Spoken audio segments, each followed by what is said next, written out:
To brew tea, it is necessary to light a fire. Sometimes you have to use different options to ignite the fire. Making fire like this excites me a lot.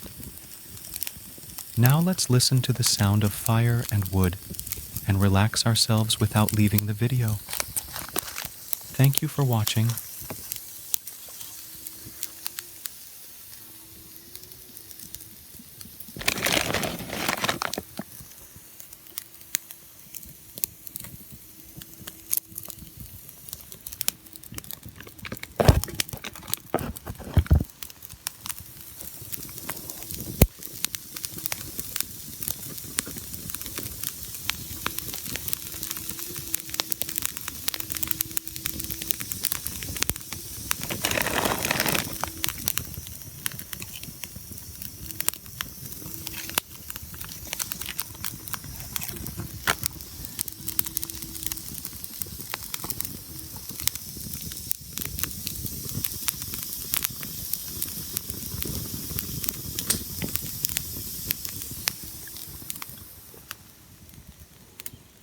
Süper.